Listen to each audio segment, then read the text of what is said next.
Adiala jail Rawalpindi में Toshakhana 2 case में काबीना डिवीजन के सेक्शन ऑफिसर बिन्यामीन का बयान रिकॉर्ड कर लिया गया। अदालत ने तोशाखाना 2 केस की समाअत 2 जनवरी तक मुलतवी कर दी। समाअत के बाद अलीमा खान ने कहा कि बानी पीटीआई ने अपनी रिहाई के लिए डील की खबरें मुस्तरद कर दी हैं। मजीद जानेंगे डॉन न्यूज के नुमाइंदे ताहिर नसीर से। ताहिर, क्या तफसीलात हैं आज की समाअत की?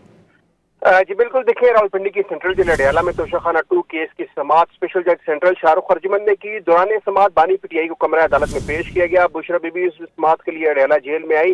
तोशाखाना 2 केस में काबीना डिवीजन के सेक्शन ऑफिसर बिन्यामीन का बयान रिकॉर्ड किया गया। गवाह की जानिब से बानी पीटीआई और बुशरा बीबी की जानिब से वसूल किए गए तोहफे की तफसीलात अदालत में पेश की गई, जबकि तोशाखाना तहफ के रजिस्ट्रेशन का रजिस्टर भी अदालत में पेश किया गया। बुशरा बीबी के वकील अरशद तब्रेज ने गवाह के ऊपर इब्तदाई जीरा मुकम्मल कर लिया। अदालत ने तोशाखाना 2 केस की समाअत 2 जनवरी तक मुलतवी कर दी है और इस दौरान अलीमा खान ने मीडिया से गुफ्तगू करते हुए ये कहा कि ये केस भी सुपीरियर कोर्ट्स में जाके टूट जाएगा। बानी पीटीआई ने कहा कि 9 मई उन्होंने किया जिन्होंने सीसीटीवी फुटेज चुराई। बानी ने कहा जिन लोगों ने 9 मई के बाद पार्टी छोड़ी उनके केसेस माफ कर दिए गए। बानी ने यहाँ तक कहा कि 9 मई की साजिश पहले से की गई थी। बानी पीटीआई ने फिर 9 मई पर जुडिशल कमीशन का मुतालबा किया। 26 नवंबर के एहतजाज पर भी बानी पीटीआई ने जुडिशल कमीशन का मुतालबा किया है और 2 मुतालबात बानी पीटीआई ने दोबारा दोहराए हैं कि 26 नवंबर और 9 मई पर जुडिशल कमीशन बनाया जाए।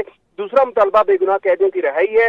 बानी पीटीआई ने कहा कि वो निकाला कि गेस्ट हाउस में हाउस अरेस्ट नहीं होंगे। जी बहुत शुक्रिया ताहिर नसीर इन तफसीलात के लिए।